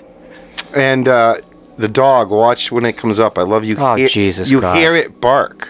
They add a sound effect, which is interesting. I want to hear that sound. When? When she sees it, and they cut right here, the dog's like hanging up, and Look then at she'll this display. watch. Hear it? That is so bizarre. All right. I mean, how many dogs does he have to victimize? I mean, that right there would destroy her mind. Exactly. That would literally destroy Jamie Lloyd. That right there. I mean, how much more can you break somebody? And Danielle Harris has talked about the coffin in this room was actually very... I mean, this might be his masterpiece, though. Michael's artistic masterpiece up in this attic. Sure, it is. I mean, this is the most incredible, and with her class picture sitting over in the he corner. took from the frame, and you heard about Dr. Loomis tells her that a coffin was dug up for a little girl. He's like, "Who do you think it's for?" And she's crawling into her own And grave. Danielle Harris said this was one of the few things, like, she had a hard time crawling in that coffin. She said it kind of scared her. But thematically, it's actually quite interesting. And here we go. This is the big this is quite emotional cool. connection here with Michael, right? Uncle Boogeyman. Uncle Boogeyman. Everybody loves sitting on the lap of old Uncle Boogeyman. I'm going to tell you, this is one of those moments that is maybe one of the biggest fan outcry moments, but I like this. This is what I like. I like it if it just matched more. I wish With what? Like, with what do you mean? His face. Oh, right. Yeah. If I felt like, oh yeah, that's what Michael should be like under there. What do you think about him shedding a tear?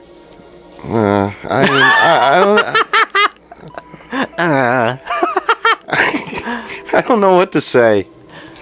It's I don't know. I think, I think you need this scene.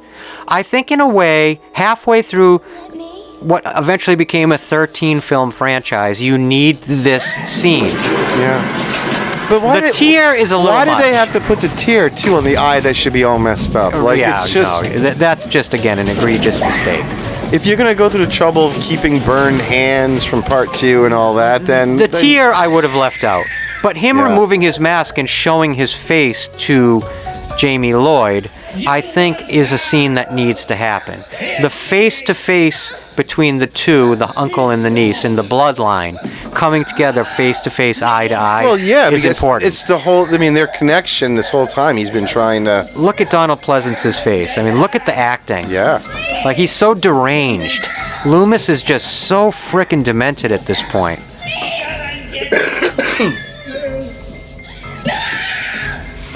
I mean, she must have been... Danielle Harris must have been exhausted at the end of this shoot.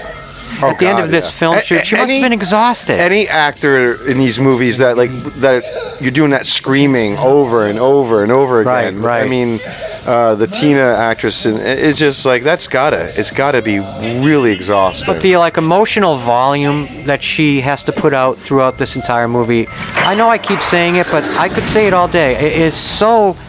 It's magnificent. Her performance is magnificent. It is. Even beyond being a child actor, as just an actor, her performance is magnificent. I love the idea that Loomis had to show up with some screwdrivers and drills. And, Yeah, I mean, he had to kind of build this.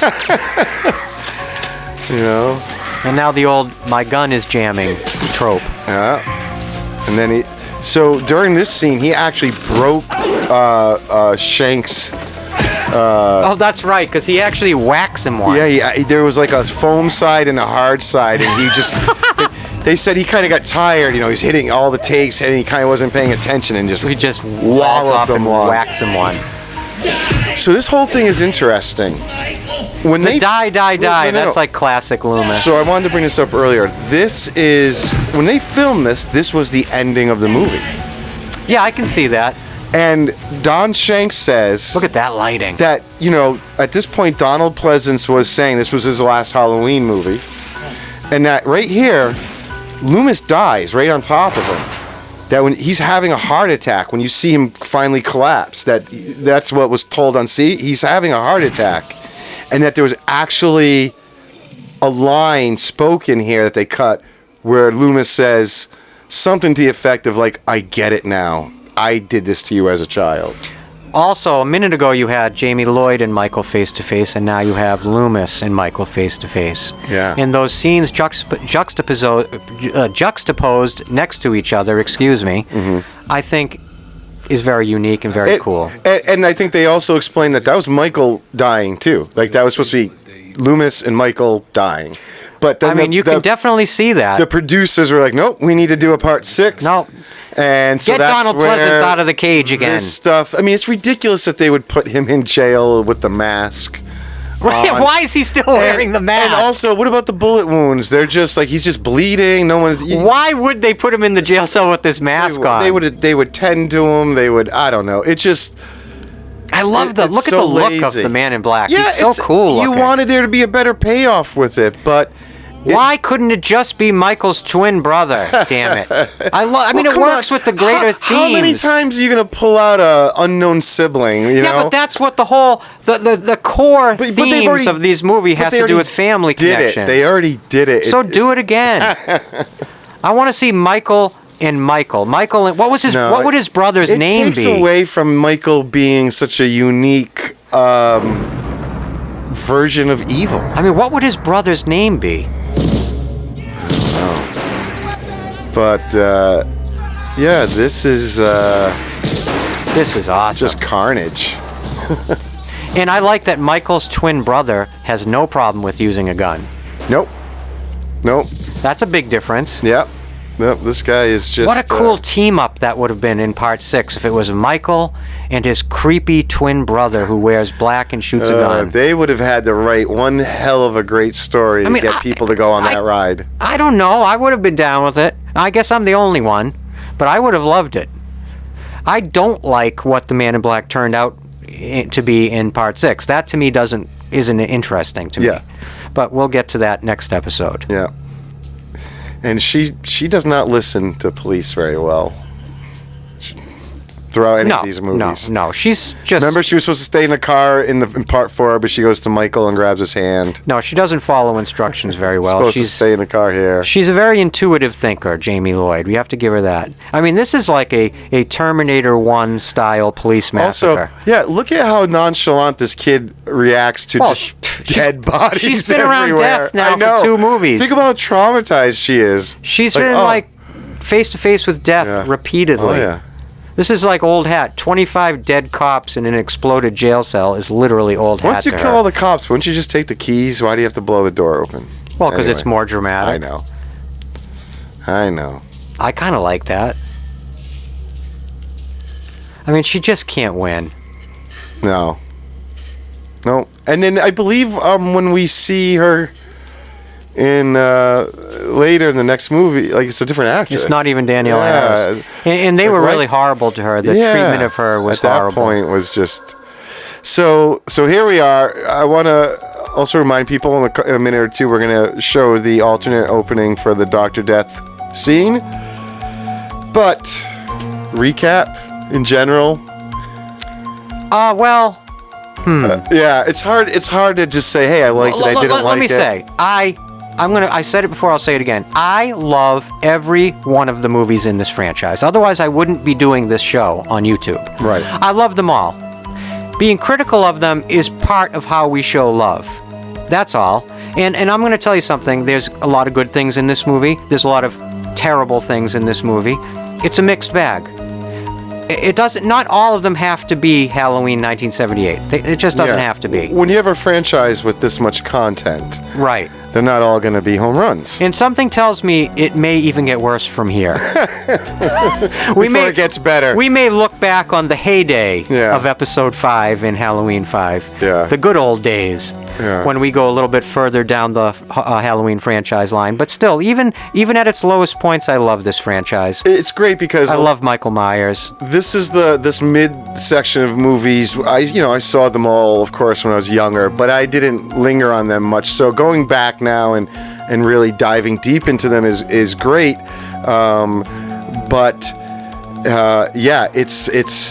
It is tough sometimes to want to learn more about certain 100%. aspects of these movies. Can I just say that, again, we said it earlier, I'll say it again, I say it every episode, and I'll continue to say it. Joe and I appreciate you guys so much. If you're sitting there right now listening to us talk and watching this movie along with us, when there's literally millions of other things you could be doing, you could be watching, we appreciate that and appreciate you so sincerely. I cannot stress that enough.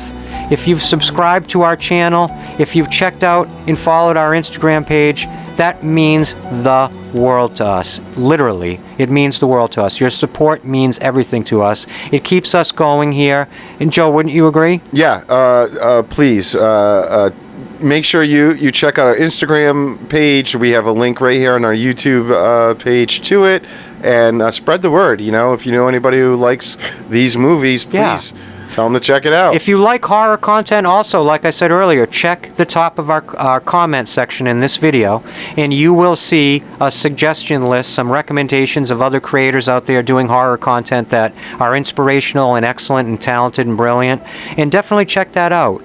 And if you haven't already, it would mean the world to us if you would just simply hit that subscribe button so we can keep in touch with you and we can let you know when subsequent episodes will be released. Yeah, well, we tend to put up the main episodes in the first week of every month, but there will be little bonus videos that pop up here and there, but a guarantee is the first week of every month. Absolutely. There'll be a new episode. And we will return next time with episode 6 of Haddonfield Radio, where we will be covering Halloween 6, The Curse of Michael Myers. But stay tuned, because coming up right now, we will be going over and talking about the Dr. Death restored original opening of Halloween 5. Okay, so they actually give you a little background before the scene starts here. And again, you'll see this, obviously you see it on our video, but you can look this up on YouTube in general if you want to see it full frame and really check it out. Yeah, here it is. And I do think there was some extra stuff shot, or a little bit more that isn't here. I don't know if they have access to everything. I know everyone talked about Michael getting the tattoo within this scene. I'm curious if the actor who actually played Dr. Death is still alive. No. They say right in there. Oh. No, he died. Theron Reed was his name. Yeah, he died. I want to say he was a Seattle actor. He was a comedian, a local comedian, actually. And he had this weird look. An incredibly unique look. Yeah. A very fascinating look. And in terms of being a character actor, I mean, I don't know how long of a career he had, but I could see him being someone that would be an in-demand character actor based on his look alone. And I like... They removed the scene because they thought the black magic / supernatural elements didn't really gel with the rest of the film. Right. But I couldn't disagree more with that. Well, I think if they knew where they were going with 6, you know what I mean? They might have left this to be a little more of a tie-in. But I like it. If you really listen to what he's mumbling and stuff, he's giving, it actually makes sense. Like, he is showing through these rituals, he knows that something's going on, and then later when he's bringing Michael back, you should listen when he's saying it's. What I'm a little confused about is whether or not in this version is he nursing Michael back to health after being wounded, or is he literally bringing him back to life? No, I think he sort of serves the same purpose as the old hermit, in that there is a period of time that Michael stays in this cottage, and he is nursed to health by both characters. Right. I think that part of the storyline remains intact. You get a very kind of Gollum vibe from Theron Reed in the Dr. Death character from Lord of the Rings. He has that very outsider, ostracized, lost soul quality. I mean, you don't see actors that look like him, and he's very striking. And it must have been a very difficult decision to cut this scene, because the acting and the vibe of it and all the design of the set. They said Mustafa absolutely hated it. Hated it. Yep, he was not into it at all. And what happened was, after they filmed this, there was a flood by that river, and it wiped the whole thing out. And they had to, and so when they do the old man reshoot, they had to rebuild and redress the whole set. And in fact, there's actually 2 quick shots in the final movie that was from the death scene here. When you look at, like, Michael raising his arms and coming down with something on the old man, it's actually the rock that he kills this guy with. Oh, wow. That's pretty interesting. They still use some of it. Yeah. I mean, I think all in, I think I like the old hermit inclusion more, because I love that Frankenstein homage. And like I said earlier, I love lining Michael Myers up with those original movie monsters. Yeah. And so, it moves a little quicker, too, than this, But the only good thing with this is, because of the ceremony that he does, here now a year later, to kind of bring him back, if we saw him give him the tattoo, it would give me a lot more believability to Michael being a little different. Right. First of all, it explains the tattoo, because the idea that was always there is ridiculous. Yeah, that's just... And... Exactly. And the ceremony and the black magic, it might explain why he's a little different from the shape in the 78 version. I don't know. Right. Yep. You know, like just a sort of reincarnated version of this evil thing that's a little more You know something I amplified. meant to ask earlier, and it just reminds me again. So, in Halloween 5, are they suggesting that Rachel's mother did not die from this attack? Exactly. And when the nurse says to her, "Do you want me to call your mother?" Yeah. Is she talking about her? Yeah, because remember also when Rachel shows up, she says, "Mom and Dad send their love. They're on a trip." She Why would they send their love? Because they're on a trip. But she tried to stab her to death. Well, I think they realize it's not her. Yeah, it was right, just they're trying right. to say it was And I I think being chased by a killer all night. right. and- I think what happens is, you if she didn't die, then Jamie Lloyd's not a murderer. Well, yeah, they're trying to take away the implication that what happened there at the end of 4 is that she's becoming the next Michael Myers. Okay, I you know? gotcha. It's what, more what a do you generally traumatized kid think thing. of that idea of if they had followed that storyline, progressed it, and made Jamie Lloyd an antagonist? Would that have worked for you? I guess it depends on how they did it. If it was just her, or is it supposed to be like her sidekicking with Michael, or Right. you know? I think I might have liked to see that. The idea of If it was just her, yeah. the way that they kind of made Corey Cunningham in Halloween Ends sort of the acolyte of Michael. I could have seen that with Jamie Lloyd. I think I'd vibe with that. I would have liked to see her try to fight it for a while. Yeah, right. You know, Right. Yeah, you would have to do that. and then ultimately give in and don some version of the mask that's you know with her knowing. This editing history. here really works.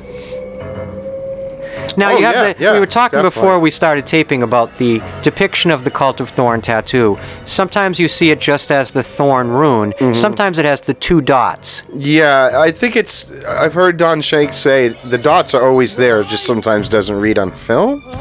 But Wow, I that's don't know. because if you look online when people get that tattoo, fans, Oh, yeah, it's definitely. usually just the Thorn tattoo without the 2 dots. But I guess to be a completist, you'd need the 2 dots.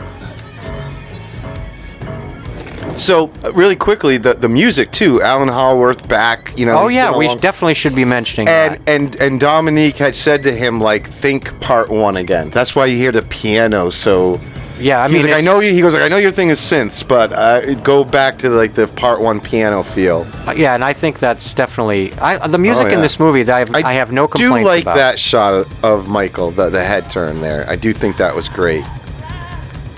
So yeah, I mean, he. some of this attack right here ends up in the final version with the old man. That like with him, You know, in terms of the Dr. Death, version of that scene, Dr. Death's own death almost is the conclusion of the ritual itself. He becomes the blood sacrifice Sure, that probably exactly. repowers Michael's Exactly, evil. yeah. So I think he would have been accepting of his death as part of the occult ritual he was practicing. It's tough to know if the Dr. Death thing is so famous and people want it just because it's something they can't have or are told, Right. Or if it's something people truly like better. But I don't know. I remember seeing images of it in Fangoria magazine back probably around the time when this movie was released. And then when you saw the movie and it wasn't in there, it was very strange. I remember there was like a making of special or some, like promoting back in the day, and they actually said they showed behind the scenes footage, showed them filming pieces of it. It was like first time ever you'll Oh, see wow. Dr. Death stuff, but it wasn't any of the actual film Yeah, footage. right. So this is really the first time it's been out this nice and beautifully, and I mean, the restoration of that scene, it looks exactly like the rest of the theatrical release. I love when a company can respect fans enough to know they want something like that, and they will do what it takes to finish it up so we can see it, even though it makes no exactly. bearing on them. They're going to sell the movie no matter what. We're but- covering it here in this episode because of its historical significance Sure, to Halloween sure. 5. You cannot talk about Halloween 5 without talking about that original opening sequence. When you open a movie, you're seeding the rest of the film with the opening, and the opening is so important that if there was a completely different opening that exists, it's so great that a company like Scream Factory and the people that helped bring it, Malika Akkad, Alan Howarth, etc., the people that helped bring that back to life, it's so great to have that, like you said. Yeah. Well, I'm going to tell you, this was just a blast. The movie felt long and lugubrious, but I enjoyed and loved speaking about it and talking about it and watching it with you guys. And one more time, if you're out there and you haven't yet subscribed, do us a favor and just hit that button, subscribe, so we know you're out there. And for all of you out there listening, we cannot thank you enough. We appreciate you more than I can ever express. I know I keep saying it, and I would say it 1,000 times again. We love you guys. We're so proud to be part of the horror community. We're so proud to be presenting this show for you guys, and we hope you like it. Let us know what you think in the comments section. Visit us over on our Instagram page, and we love you. And Joe, anything else? No, just thank you guys, and can't wait to get more content out to you guys. Yeah. We'll be back next time with episode 6, and we will be covering Halloween 6, The Curse of Michael Myers. Anything left? Nope, I'm good. Well then, until then, this is Christian White. I'm Joe Francazio. And have a very happy Halloween.